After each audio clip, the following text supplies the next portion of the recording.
Hello guys, welcome to BMS Academy.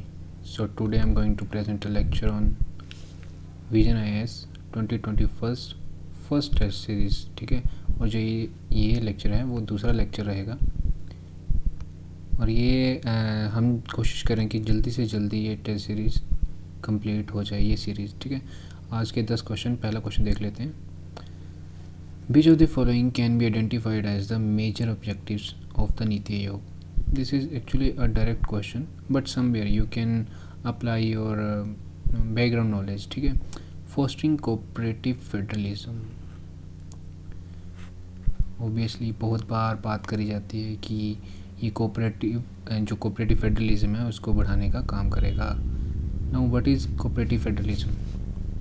देखिए, federalism is something division of power. ठीक है, polity होती है एक, मतलब किस तरह से कंट्री गवर्न करी जाएगी. और इंडिया के केस में जैसे कि आर्टिकल 1 क्या कहता है, वो बताता है इंडिया दैट इज़ भारत.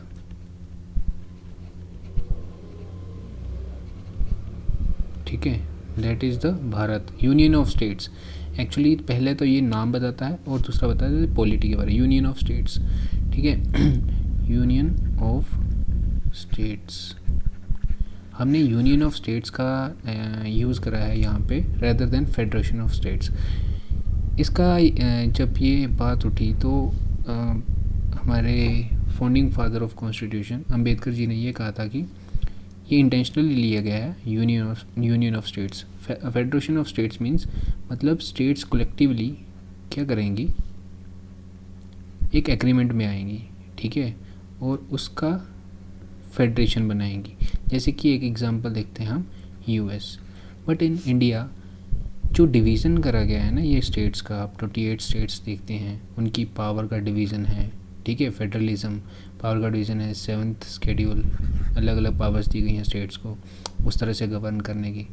तो वो जियोग्राफी, हमारी जियोग्राफिकली जो हमारी टेरिटरी है वो बहुत बड़ी है. Only for the convenience of administration we have divided into 28 states. Otherwise there is no any agreement between the states to unify and make this country as a federation. Yes, we are in federal structure. ठीक है, हमारा जो constitution है federal in structure है, but वो पूरी तरह से फेडरल नहीं है. We are quasi federal in nature. और जो क्वाजी फेडरल वाला कंसेप्ट है वो कहाँ से लिया है कि कैनेडियन कॉन्स्टिट्यूशन से. और यहाँ पे जैसे कि यूनियन ऑफ स्टेट्स. हाँ, और दूसरी बात, एक एग्रीमेंट में नहीं है और हमारी जो कोई स्टेट है वो इस इंडिया यूनियन से सीड नहीं कर सकती. ठीक है, सीड का मतलब छोड़ के अपना अलग से कोई कंट्री नहीं बना सकती. तो this was the whole article first. And cooperative federalism मतलब जो ऊपर से लेके सेंटर, स्टेट्स, ठीक है, डिसेंट्रलाइज वे में जो लोकल अथॉरिटीज़ होती हैं, ठीक है, वो मिलके पॉलिसीज़ बनाए. ठीक है, पॉलिसीज़ बनाए और एडमिनिस्ट्रेशन में मदद करे और ओवरऑल डेवलपमेंट हो कंट्री की. That is cooperative federalism. अगर आपको ये पता है तो ये आपका option integrating villages into development process, ये भी कहीं ना कहीं आप इंटीग्रेट कर सकते हो इससे. देखिए, जो इससे अर्स्टवाइल प्लानिंग कमीशन था, प्लानिंग कमीशन, ठीक है, उसको ही हटा के क्या बनाया गया है, NITI Aayog. And it is not a constitutional body, it is made by an executive order. ठीक है, तो ये याद रखिए, कॉन्स्टिट्यूशनल बॉडी नहीं है, ना ही स्टेचुटरी बॉडी है. तो प्लानिंग कमीशन जो था वो टॉप टू बॉटम अप्रोच को फॉलो करता था. बट ये एक विशेषता भी है नीति आयोग की. ठीक है, नीति आयोग जो है वो क्या करता है, बॉटम से चलता है फिर टॉप तक आता है. मतलब जो जैसे कि आप विलेजेस से कोई प्लान चलेगा, ठीक है, विलेजेस से प्लान चलेगा, वो कहाँ पे, ब्लॉक लेवल पे जाएगा. ब्लॉक लेवल पे जाने के बाद वो ब्लॉक लेवल में और प्लान्स आए होंगे, उनको एक प्लान को रेक्टिफाई करा जाएगा, एक पर्टिकुलर होल जो कि पूरे सिनेरियो को कवर करता हो. फिर वो जाएगा डिस्ट्रिक्ट प्लानिंग बोर्ड के पास, फिर स्टेट के पास, फिर स्टेट आगे यूनियन के पास, मतलब नीति आयोग के पास भेजेंगी. तो इस वे में क्या काम करता है ये, integrating villages into development process. So option 1 should be right, 3 should be right. And यहाँ पे भी है, यहाँ पे भी है, यहाँ पे भी है, तो हमारा बी ऑप्शन तो गलत हो गया। To leverage India's demographic dividend and act as a platform for the resolution of inter departmental issues. So these both statements are right. Demographic dividend, इसका क्या मतलब होता है? देखिए, इंडिया में जो India is a very young country, हमारे पास यूथ भर भर के पड़ा है, बहुत सारी पॉपुलेशन है हमारी, और ये जो यूथ है, जो वर्क फोर्स कहलाती है, यूथ की परिभाषा से 15 साल से लेके 64 एज तक जो लोग हैं उसको हम वर्क फोर्स में इंक्लूड करते हैं, ठीक है। और इसके अलावा 15 से कम और 64 से ऊपर वो डिपेंडेंट होते हैं, उनका कोई काम नहीं है इकोनॉमिक पर्पज से, ठीक है, और वो डिपेंडेंट है इस वर्क फोर्स से। और we have huge population in this ambit. अगर इस एम्बिट में है तो हम पॉपुलेशन का यूज़ कर सकते हैं, इस वर्क फोर्स को प्रोडक्टिव बना के हम डिविडेंड मतलब लाभ उठाना, ठीक है, उसका यूज़ करके क्या कर सकते हैं, लाभ उठा सकते हैं, इकोनॉमिक डेवलपमेंट कर सकते हैं, ग्रोथ कर सकते हैं। तो यही बात कही गई है, to leverage India's demographic dividend, मतलब इस डेमोग्राफी को यूज़ किया जाए इंडिया के डेवलपमेंट के लिए। तो ये चारों ऑप्शन सही हैं, option D would be right. हाँ, देखिए यही सब कुछ कहा गया था, मैंने पहले आपको समझा दिया। क्वेश्चन नंबर 12, ठीक है, consider the following passage with reference to the writs, very important issue, ठीक है, very important topic actually, issued by supreme court under article 32। यहाँ पे आपको एक और बात याद रखनी है, जो हाई कोर्ट्स होती हैं वो किस आर्टिकल के अंदर इशू करती हैं रिट्स, 226। और देखिए, जो रिट इशू होने वाला जो काम है वो सिर्फ high court and supreme court कर सकती है। एंड देखिए, ऐसा है कि अगर पार्लियामेंट चाहे तो ये पावर किसी और कोर्ट्स को भी दे सकती है, समझ पा रहे हैं, बट अभी तक ऐसा कुछ नहीं करा गया है। It is a command issued, command issued by a court to an authority directing it to perform a public duty,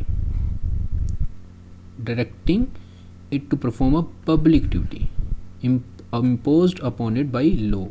law के अंदर अगर प्रिस्क्राइब करा गया है कि हाँ, अगर कोई भी आप मान लीजिए पब्लिक सर्वेंट, तो उसका ये काम रहेगा कि अगर टैक्सेशन ऑफिसर है तो वो टैक्स की देखभाल करेगा, मतलब किस तरह से जो rules and regulation, terms and condition mention करी होंगी तो उस हिसाब से फॉलो करेगा। अगर वो उस अथॉरिटी जो है, मान लीजिए टैक्स ऑफिसर के जैसे हमने एग्जांपल लिया है, इज़ ए पब्लिक सर्वेंट, ठीक है, तो वो उस तरह से फॉलो नहीं कर रहा है एक्चुअल। अगर it can be issued when authority vested with the power improperly refuses to exercise. अगर टैक्स ऑफिसर बोले नहीं, आप उनको नहीं करने का, टैक्स कलेक्ट ही नहीं करने का। It can be issued to any kind of authority in respect of any type of function, administrative, legislative, quasi judicial, judicial. देखिए, इस टॉपिक से आपका पूरे के पूरा रिट वाला टॉपिक कंप्लीट हो जाएगा। एंड अगर आप सही से समझते हो तो आई कैन अश्योर यू, आप कोई भी क्वेश्चन अगर आता है तो वो टैकल कर लोगे। इन चीज़ों का भी ध्यान रखिएगा। ये जो इनमें से जो कोई रिट रहेगी वो किसके लिए भी यूज़ होती है, administrative, legislative, quasi judicial, judicial. Quasi judicial bodies जैसे कि ट्राइब्यूनल्स रख लीजिए, ठीक है, और भी ह्यूमन राइट्स कमीशन जो है, ठीक है, national human NHRC, national human rights commission, these are quasi judicial bodies. Quasi judicial bodies का होता है कुछ ही फंक्शन जो होते हैं वो जुडिशरी की तरह होते हैं, प्योरली जुडिशरी की तरह फंक्शन ही होते हैं। मान लीजिए कुछ प्रोब करने की उनमें पावर हो, ठीक है, यहाँ कुछ मैटर है, थोड़े वे से आप इसको जांच कर सकते हो, थोड़ी पेनल्टी लगवा दी, ठीक है, प्योरली कौन से फंक्शन ही होंगे, जुडिशियल फंक्शन ही होंगे। और मैंने आपको दे दिया है जैसे कि tribunals, NHRC, these are quasi judicial in nature and judicial is judiciary, ठीक है। तो ये इन सभी पे इम्प्लीमेंट होती है। It is use to enforce the performance of public duties by public authorities. अगर ये जैसे कि टैक्स ऑफिसर का था, तो अगर कोई जैसे कि जुडिशरी हाई कोर्ट और जो सुप्रीम कोर्ट है, अगर आर्टिकल 32 का यूज़ करके सुप्रीम कोर्ट के पास जाते हैं, तो वो अगर कोई टैक्स ऑफिसर काम नहीं कर रहा है एग्जाम्पल के तौर पे, तो ये रिट कौन सी इशू की जाएगी, ताकि ये अपने जो स्टैट्यूट में लिखा है कि टैक्स कलेक्ट करे, तो ये है आपकी मेंडामस। ठीक है, मेंडामस मतलब टू कमांड। ठीक है, it is a command, to command. आगे देख लेते हैं सभी रिट्स के बारे में बारी बारी। द सुप्रीम कोर्ट, जैसे कि मैंने आपको बताया, और हाँ, ये जो रिट वाला सेक्शन है ये कहाँ से लिया गया है, ब्रिटिश कॉन्स्टिट्यूशन, ब्रिटिश लॉ से। आपको पता है कोई रिटन कॉन्स्टिट्यूशन नहीं है ब्रिटेन का बट हमने ब्रिटिश लॉ से लिया गया है और इनको क्या कहा जाता है, प्रेरोगेटिव रिट्स। प्रेरोगेटिव का मतलब होता है विशेषाधिकार। ठीक है, मेंडामस इट इज़, जैसे कि मैंने आपको बता दिया, to keep public offices and mandamus is not issued when government is under no duty. Obviously अगर गवर्नमेंट कोई जैसे टैक्स ऑफिसर आपको उसको अगर उसको बोलते हो टैक्स ऑफिसर को कि आप रहने दो, टैक्स तो चलो आप कलेक्ट कर ही रहे हो, कुछ और काम कर दो, जैसे कि कुछ भी किसी और बंदे का काम है वो उसको करने को बोल रहे हो, तो अगर वो नहीं करेगा तो उसमें आप जाके रिट इशू नहीं करवा सकते। ठीक है, और ऑप्शन सी इज़ करेक्ट, मेंडामस। आगे देख लेते हैं इनके बारे में बारी बारी। हैबियस कॉर्पस, देखिए टोटल जो रिट्स हैं वो 5 हैं। ठीक है, एक हमने डिस्कस कर ली habeas corpus. Court directs, actually ये लैटिन वर्ड, इसका मतलब होता है to have the body of, direct the person और authority who has detained another person to bring body of prisoner before the court. ठीक है, एक्चुअली ये जो होती है स्विफ्ट जुडिशियल रिव्यू, अगर मान लीजिए कोई पर्सन को डिटेन कर लिया जाता है, बंदी बना दिया जाता है, तो ये हैबियस कॉर्पस यूज़ करी जाती है, मतलब ताकि उसको जल्दी से जल्दी फेयर ट्रायल मिल सके, ताकि अगर देखा जाता है जुडिशरी के द्वारा कि वो किसी मतलब अनलॉफुल डिटेंशन तो नहीं है, बिना मतलब से डिटेन कर लिया है, अगर अनलॉफुल डिटेंशन है तो वो लिबर्टी ऑफ अ पर्सन, ठीक है, freedom of the person, prisoner और डिटेंशन के खिलाफ है। ठीक है, article 21 personal liberty, fundamental right, article 21। ठीक है, तो ये इस चीज़ को इन्फोर्स करने के लिए यूज़ करी जाती है। सिंपल भाषा में अगर कोई पर्सन डिटेन होता है तो हैबियस कॉर्पस यूज़ करी जाती है, ताकि इंसान को जल्दी से जल्दी कोर्ट में पेश किया जाए, और अगर वो अनलॉफुल है तो उसको रिलीज़ कर दिया जाए। ये भी हो गई। Prohibition, literally it means to forbid. Forbid मतलब रोकना, प्रोहिबिशन। ये प्रोहिबिशन एंड सर्टररी है ना, ये थोड़ी थोड़ी सेम है। ठीक है, बट इनमें एक मेजर डिफरेंस है, इन दोनों को समझते हैं।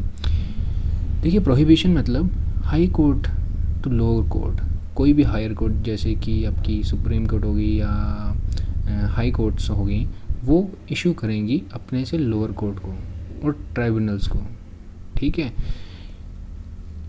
किस वे में इशू करेंगी ये रिट्स, ताकि अगर जैसे कि छोटी कोई जुडिशरी है, छोटी कोर्ट है, ठीक है, वो अगर अपनी जुरिस्डिक्शन का मतलब है दायरा, पावर का दायरा, हाँ, अगर इतना दायरा है कि आप इसी दायरे में काम करेंगे, और वो जो जुडिशरी है अपने दायरे से बाहर जाके काम करने की कोशिश कर रही है, तो उस केस में क्या होगा, प्रोहिबिशन, मतलब फ्रॉम एक्सीडिंग इट्स जुरिस्डिक्शन और usurping a jurisdiction that it does not possess, इसके पास नहीं है, लॉफुल नहीं है।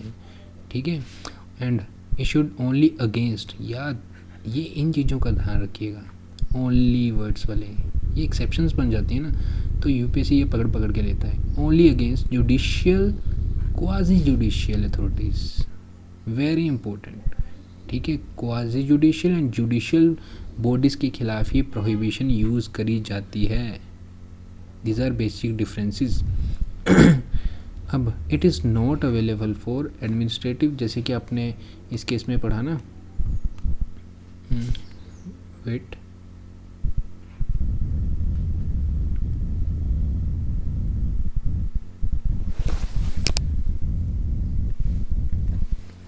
जैसे आपने इस केस में पढ़ा ना, administrative, legislative, quasi judicial, judicial bodies के खिलाफ यूज़ करी जाती है कौन सी, मैंडामस। बट अगर आप बात करते हैं प्रोहिबिशन की, तो ये administrative bodies, legislative bodies and private body, individuals और बॉडीज़ के खिलाफ नहीं यूज़ की जा सकती। अब सर्टेलरी क्या है, देखिए इसमें प्रोहिबिट करा गया है, मतलब ये इनएक्टिविटी को दर्शाता है। ठीक है, अभी हम देखते हैं दिस प्रोहिबिशन डायरेक्ट्स इनएक्टिविटी, इस चीज़ को समझते हैं। Certiorari it means to be certified और टू बी इन्फॉर्म्ड। जैसे कि एग्जांपल के तौर पे high court to lower court और ट्राइब्यूनल, इस केस में अगर कोई छोटी कोर्ट अपने दायरे से बाहर जा रही थी पावर को एक्सरसाइज करते टाइम, तो उस चीज़ में उनको क्या करा जाता था, रोका जाता था।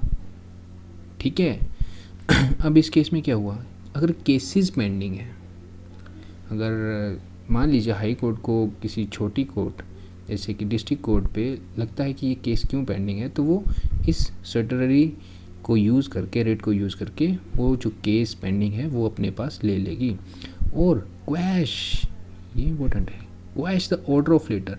मान लीजिए अगर हाई कोर्ट को लगे कि यार डिस्ट्रिक्ट कोर्ट ने ना इसमें बेकार डिसीजन ले लिया जिसका कोई तुक नहीं बनता, ठीक है, उस केस में उस ऑर्डर को क्वैश कर दिया जाएगा। Squash the order of the letter in this case it is issued on the grounds excess of jurisdiction and lack of jurisdiction and error of law। इसमें गलतियाँ हुई हैं सिंपल भाषा में। And unlike prohibition this is only preventive. समझ पा रहे हैं? देखिए इस केस को समझिए प्रिवेंटिव। प्रोहिबिशन आपको डायरेक्ट स्टेटमेंट आ सकती है, prohibition is preventive as well as curative, तो वो जो ऑप्शन रहेगा वो गलत रहेगा। आप इस केस से समझ सकते हैं ना कि बचा रही है गलत कुछ होने से। मतलब अगर कोई छोटी कोर्ट जैसे कि डिस्ट्रिक्ट कोर्ट अगर कोई पावर यूज़ कर रही है तो ऊपर हाई कोर्ट को लग रहा है कि नहीं दिस इज़ रॉन्ग, तो उसको क्या कर लेगी, उसको रोक लेगी प्रोहिबिशन का यूज़ करके। तो prevent, only preventive prohibition. But certiorari के केस में क्या होता है, बोथ प्रिवेंटिव। देखिए यहाँ पे क्या करा, केस पेंडिंग है, ठीक है, उसको ले भी लिया, हाँ ये शायद गलत ना हो जाए, इनजस्टिस ना हो जाए, प्रिवेंट कर लिया, और as well as curative. Curative मतलब ऑर्डर ही क्वैश कर दिया। ठीक है, हम बोलते हैं prevention is better than cure, बचा लो अपने आप को रेदर देन इसका इलाज करने से। तो ये इलाज भी कर देती है अगर कोई गलती हो जाए तो। ठीक है, और हाँ यहाँ पे याद रखिएगा certiorari can be issued even against administrative authorities। This is also a difference between prohibition and certiorari। इस केस में एडमिनिस्ट्रेटिव अथॉरिटी को यूज़ नहीं होती थी ये जो रिट थी प्रोहिबिशन, बट इसमें तीन चीज़ें आ गई आपकी, judicial, non judicial and administrative authorities. But और के अलावा जैसे कि legislative bodies and private individual और बॉडीज़ के अलावा में उस केस में ये सर्टेलरी यूज़ नहीं होती है। Very important. को warranto it means by but authority or warrant। It is issued by the court to inquire into the legality of the claim of a person to public office। मान लीजिए एक office था जिसमें mandate रखी गई थी कि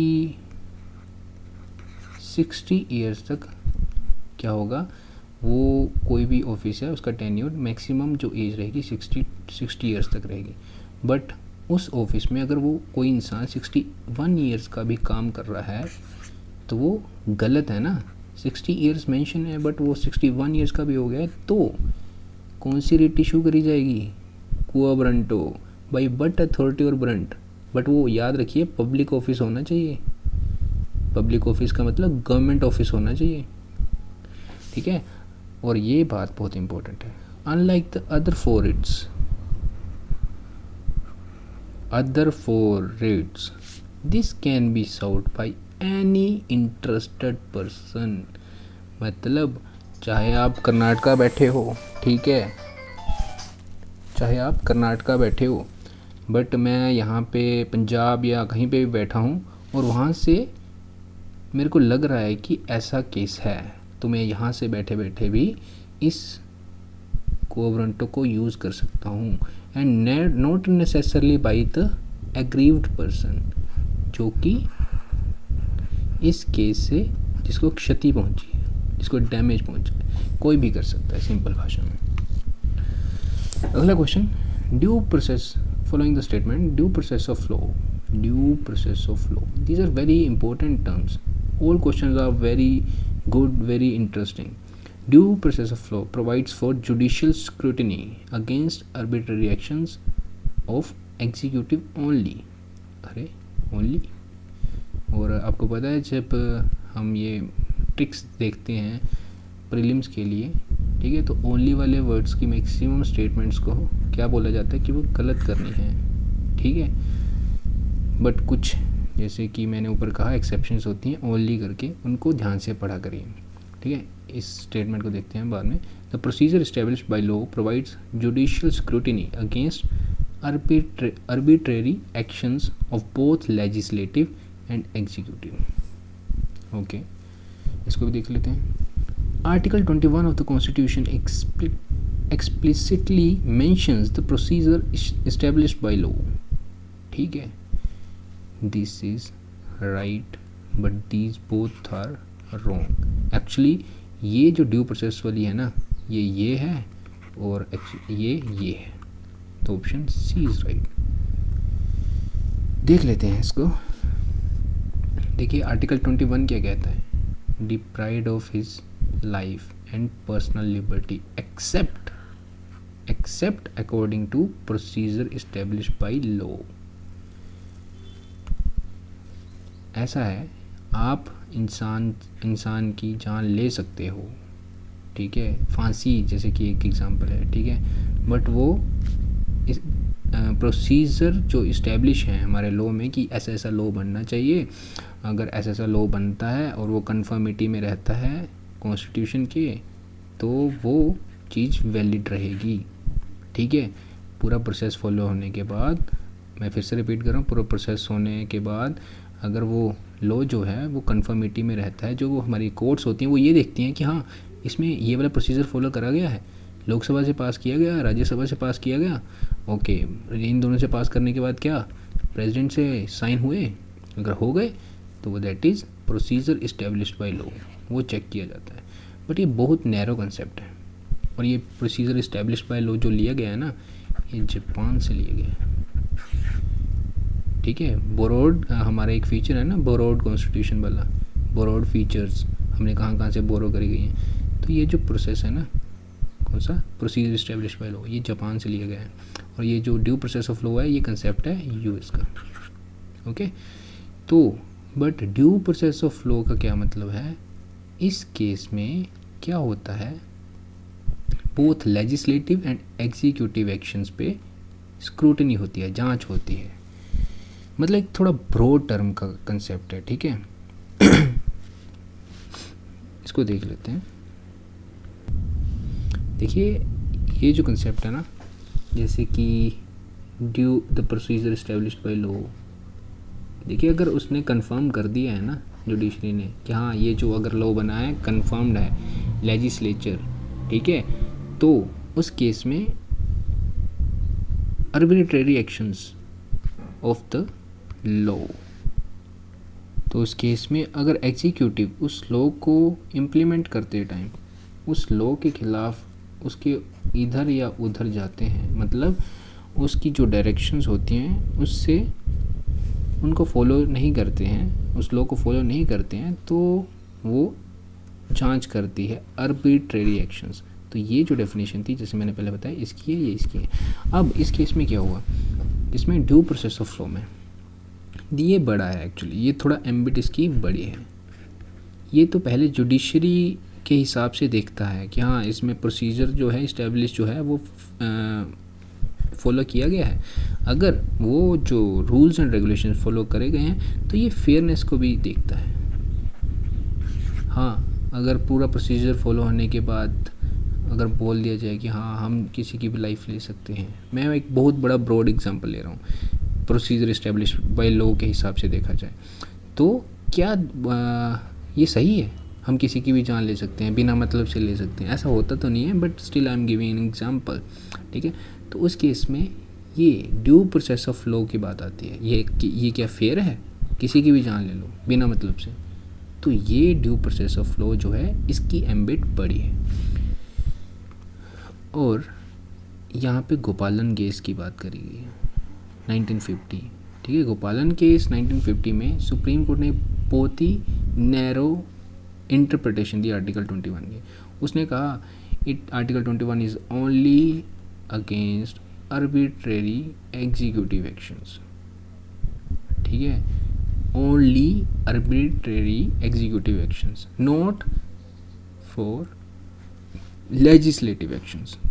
मतलब अगर पूरा तरीके से फॉल, जैसे मैंने वही एग्जांपल दिया कि वो किसी की भी जान ले सकते हैं, नहीं ले सकते, ठीक है, तो इस आर्टिकल का यूज़ उस केस में कर सकते हैं। But in Maneka Gandhi case में 1978 में इस चीज़ को वाइडर इंटरप्रिटेशन दी आर्टिकल 21 को, और कौन से कंसेप्ट को भी लाया गया, ड्यू प्रोसेस ऑफ लॉ जो अमेरिकन कंसेप्ट है उसको भी इस केस में लाया गया, ठीक है। In fact the protection under article 21 should be available not only against the arbitrary executive action but also arbitrary legislative actions।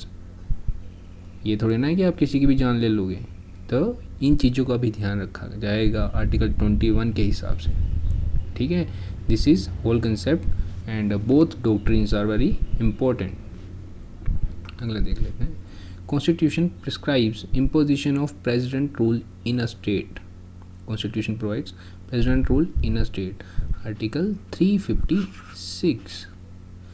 The state fails to comply with any direction from the state. Center, sorry. ठीक है, यहाँ पे centre बैठा हुआ है, ठीक है, उसने किसको भेजा हुआ है? गवर्नर को, ठीक है। गवर्नर क्या कर रहा है? रूल कर रहा है स्टेट, ठीक है। एक्चुअली रूल तो नहीं कर रहा, मतलब रूल तो रिप्रेजेंटेटिव ही करते हैं, बट एक प्यादा भेजा जाता है एक तरह से गवर्नर, किसके द्वारा? सेंटर के द्वारा। अब क्या हुआ? स्टेट, ये क्या इम्पोजिशन ऑफ रूल के लिए, प्रेसिडेंट रूल के लिए सही है क्या? कॉन्स्टिट्यूशन में प्रिस्क्राइब है ये वाली चीज़? State fails to comply with any direction from the centre. देखते हैं। The president is satisfied that government of the state can't be carried in accordance with the provision of the constitution. क्या लगता है आपको? इसको भी देखते हैं, ठीक है। There is an occurrence of a violent incident disrupting law and order. अरे वाह, इस केस में भी लग सकती है क्या? अरे नहीं, ठीक है। अगर जो प्रेसिडेंट रूल है वो आर्टिकल 356 के अंडर लगता है दो कंडीशंस पे। एक तो 356 में प्रिस्क्राइब है, ये जो चीज़ बता रहा है ना 356 के अंदर लिखी गई है, एंड 365, अगर 56 को उल्टा करते तो 65 बन जाता है। तो इसमें जो चीज़ लिखी गई है वो ये है। अगर सेंटर के द्वारा कोई डायरेक्शंस दी जाती हैं, उनको स्टेट नहीं मानता है, तो उस केस में भी क्या लग जाती है? President rule 356। इसको कॉन्स्टिट्यूशनल इमरजेंसी भी कहा जाता है एंड स्टेट इमरजेंसी भी कहा जाता है। और ये जो है प्रेसिडेंट इज सेटिस्फाइड, देखिए अगर प्रेसिडेंट सेटिस्फाई हो जाता है, प्रेसिडेंट को लगता है अरे वाह, खुश हो गया ये, ठीक है, सेटिस्फाई हो गया कि यार ये ना जो स्टेट है वो कॉन्स्टिट्यूशन के प्रोविज़न के हिसाब से नहीं चल रहा है, और उसकी रिपोर्ट अगर कौन देगा? गवर्नर तो लगेगी। बट यहाँ पे अदरवाइज वर्ड का भी यूज़ करा गया है, जैसे कि मैं आपको भी बताता हूँ। देखिए, हाँ, notably president can act either on the report, either on a report of governor of state और अदरवाइज। यहाँ पे अदरवाइज मतलब ये जो शब्द है वो इस पूरे सिनेरियो को चेंज कर देता है। अगर उनको लगे, प्रेसिडेंट को लगे विदाउट गवर्नर्स रिपोर्ट, तब भी ये चीज़ लगाई जा सकती है। तो कहीं ना कहीं यूनिटरी बाइस्ड है ना, समझ पा रहे हो? तो यही छोटी छोटी चीज़ें आपको देखनी है। अगला question, recently the reserve bank of India has been mulling over the idea of introducing standing deposit facility, okay, which aims to increase liquidity in the market to enhance aggregate। अगर आपको आता है तो आता है इसमें, ठीक है, तुक्का आई डोंट थिंक कि लग पाएगा यहाँ पे। इस केस में जो आंसर है, observe additional liquidity with the banks by allowing them to park funds with the RBI. देखिए इन्फ्लेशन बढ़ेगी अगर मार्केट में क्या होएगा, पैसा होएगा। अच्छा, इसका मतलब क्या होता है, रुपये का साइन है, ठीक है। ये उदया कुमार के द्वारा 2010 में दिया गया था। Actually he was from IIT Bombay, ठीक है। ये जो साइन है और ये जो रोमन एंड देवनागरी स्क्रिप्ट से बना है ये शब्द, ये जो साइन है, लोगो है, और ये जो है ना 2 लाइंस, ये दिखाता है इकोनॉमिक इक्वालिटी को। आर तो रुपये, ठीक है, इकोनॉमिक इक्वालिटी को दिखाता है कि ये अचीव करनी है। समझ पा रहे हैं? इंटरेस्टिंग फैक्ट था, ओके, ठीक है। स्टैंडिंग डिपॉजिट फैसिलिटी ऐसा है कि देखिए क्या रेपो रेट के बारे में आपने सुना होगा। मतलब मान लीजिए आरबीआई यहाँ पे बैठा है और यहाँ पे छोटे छोटे बैंक्स, एसबीआई और कोई बैंक्स कुछ भी ले लीजिए, पीएनबी, कमर्शियल बैंक्स, ठीक है। अगर इनके पास पैसा कम पड़ जाता है, एसबीआई, पीएनबी, तो किसके पास जाएंगे? आरबीआई के पास। और आरबीआई इनको क्या देगा, ये वाली चीज़, रुपी, ठीक है, सॉरी,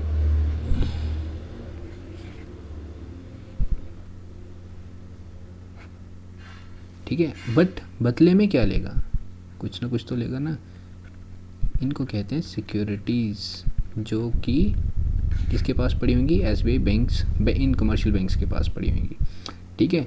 सिक्योरिटी कुछ नहीं है, एक डॉक्यूमेंट होता है। हाँ, पैसे लेते हैं गवर्नमेंट, उसमें लिखा होता है कि हाँ इतना इतना पैसे ले रहे हैं और वी विल, ये जो सिक्योरिटी होगी उतने टाइम के बाद मैच्योर हो जाएगी।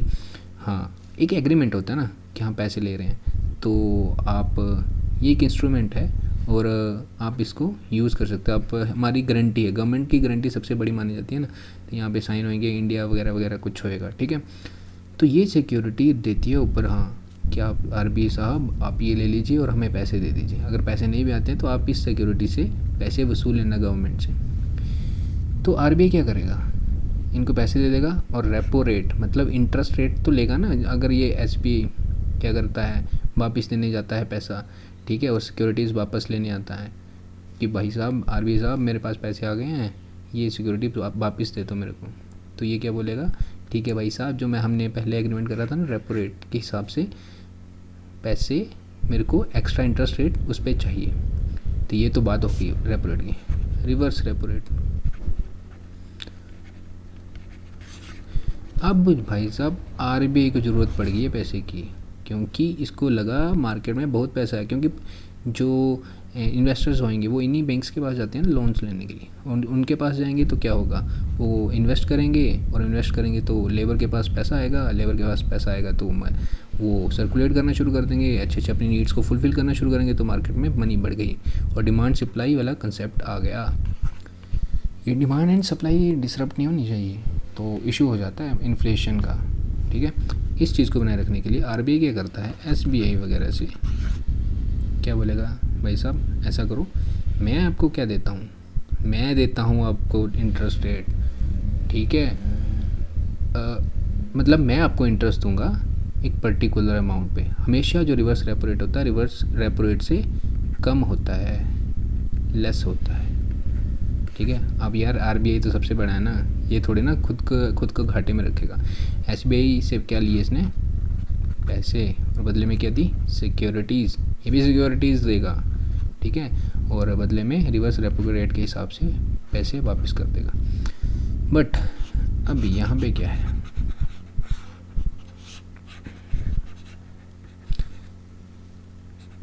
इस केस में ये सिक्योरिटीज़ वाला फंडा पड़ रहा था, ठीक है। अगर मान लीजिए किसी बैंक को ह्यूज लैंडिंग करनी है, मतलब आरबीआई के पास पैसा रखना है, तो यार इतनी सिक्योरिटीज़ कहाँ से लाएगा।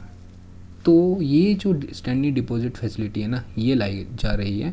एक्चुअली फाइनेंस बिल 2018 में इसको पास कर दिया गया है, ठीक है। अभी आरबीआई रोल आउट कर देगा कुछ टाइम में, ठीक है। अब इसमें क्या होगा, ये जो सिक्योरिटीज़ वाला फंडा था ना, वो ख़त्म कर दिया गया है। वैसे सेम टू सेम ये किसकी तरह, रिवर्स रेपो रेट की तरह रहेगा, बट ये सिक्योरिटीज़ देने वाला फंडा इसमें ख़त्म कर दिया है।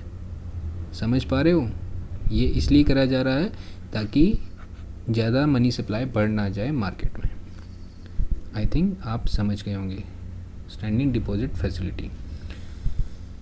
ओके, नेक्स्ट इसमें से आप पढ़ लीजिएगा। हाँ, this facility was propose by Urjit Patel monetary policy committee in 2014। This is very important and ये आरबीआई एक्ट 2018 में इसको अमेंडमेंट कर दी गई। हाँ, MP LAD scheme. Under MP LADS ₹5 crore is transferred directly to each member of the parliament for development work in his constituency। यहाँ पे आपको स्टेटमेंट ये सही लगेगी। ओके, देख लेते हैं।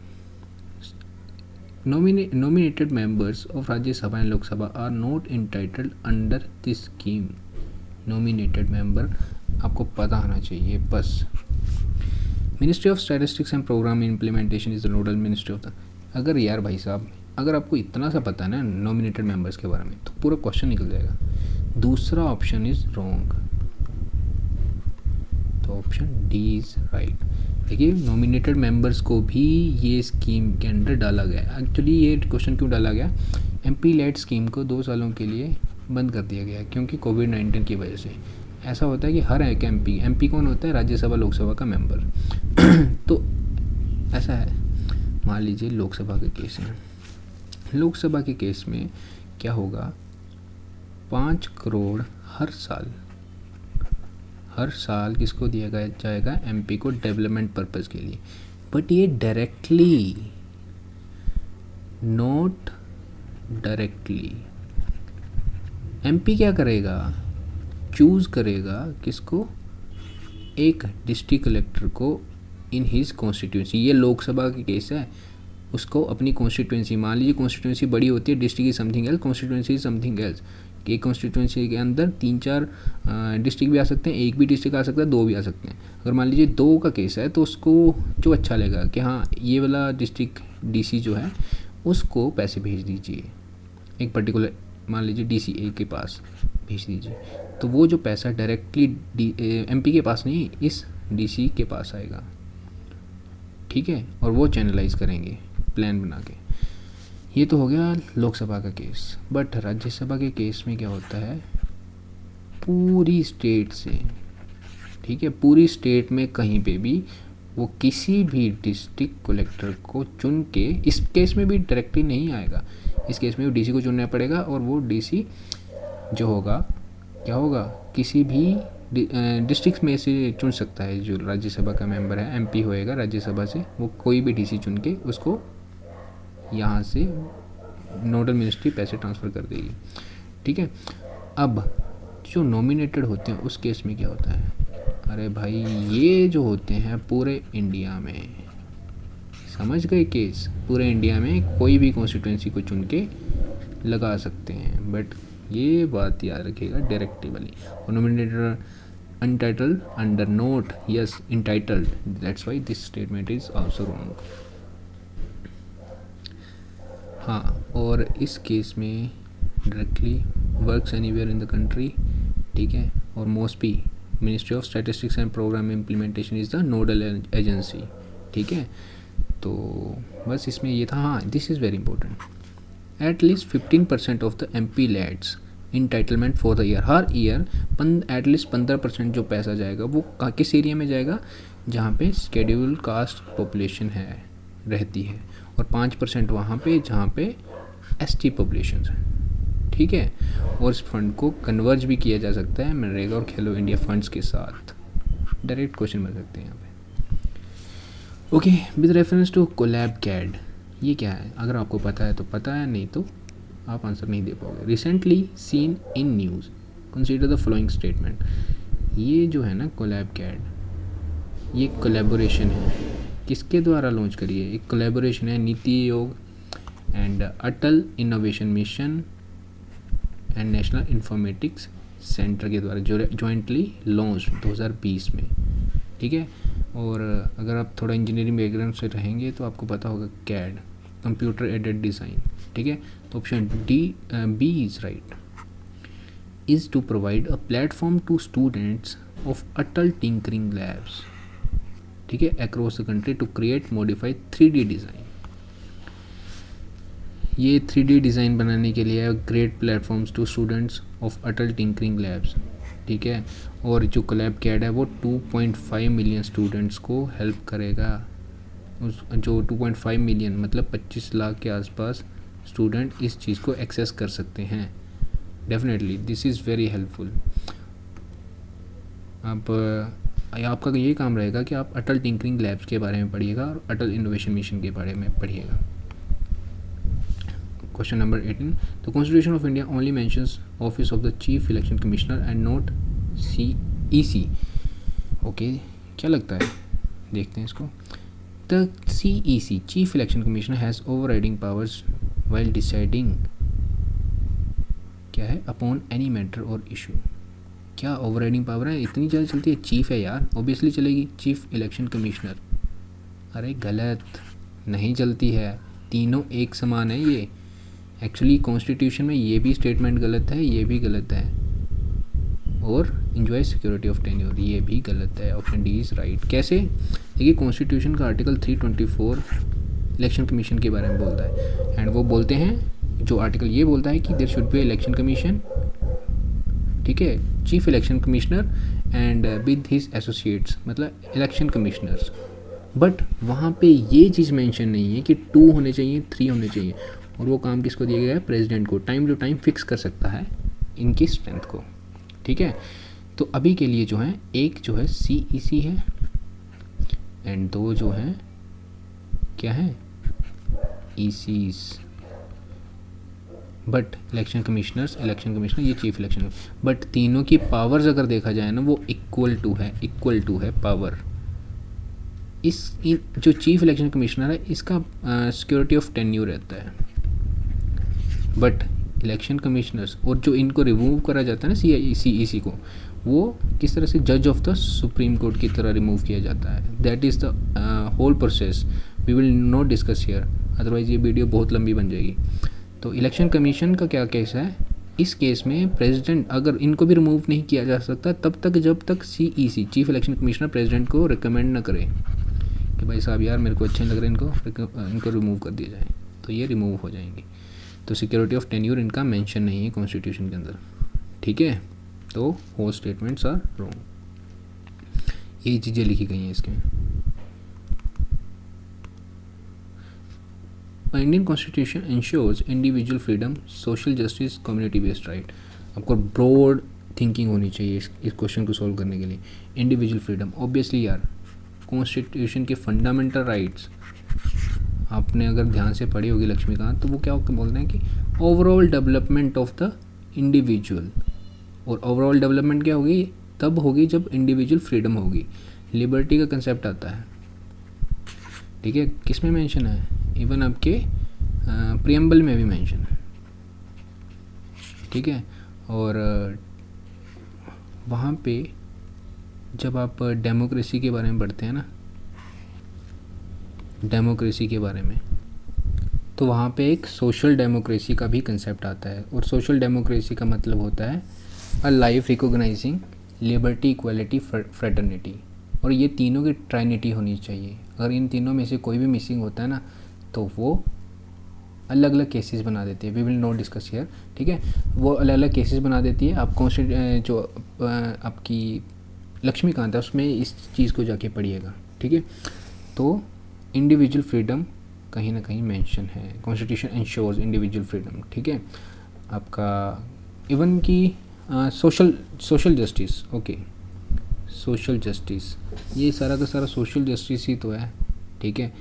आपको SC STs EWS OBC कहीं ना कहीं सोशल जस्टिस की तो बात करी जा रही है। आर्टिकल आपका 16, 15, 17, ठीक है, एवोल्यूशन ऑफ टाइटल्स, ठीक है, ये सब आर्टिकल्स क्या एम्पावर कर रहे हैं सोशल इक्वालिटी की बात कर रहे हैं ना, सोशल जस्टिस इवन कि कहाँ पे भी मेंशन है, आपके प्रेम्बल में भी मेंशन है, ठीक है, सोशल इकोनॉमिक जस्टिस, ठीक है। तो ये भी चीज़ कहीं ना कहीं इंश्योर करती है आपके कॉन्स्टिट्यूशन।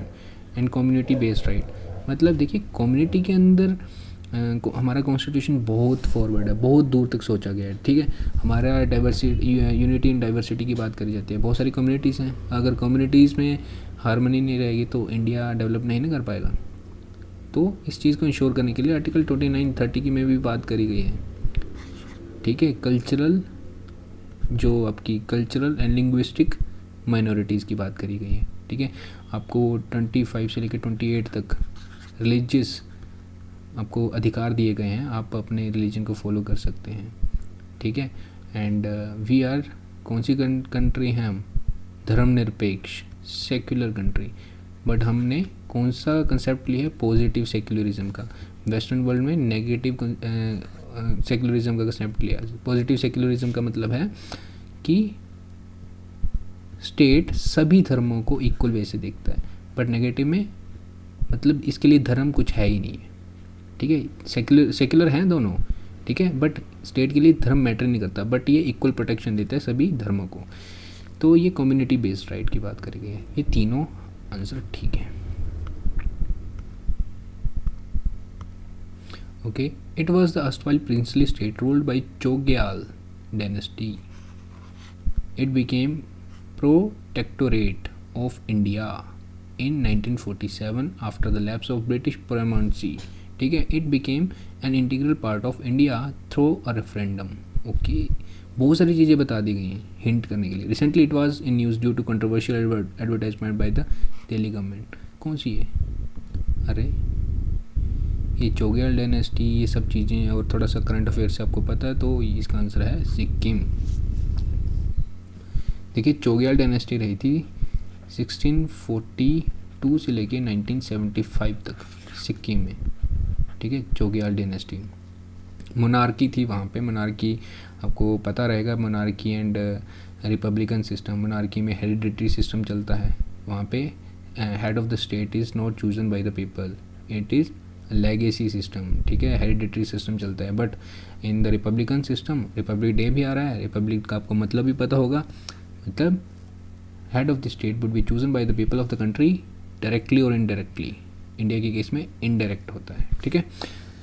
तो आगे देख लेते हैं, इसमें आपका सिक्किम आंसर है।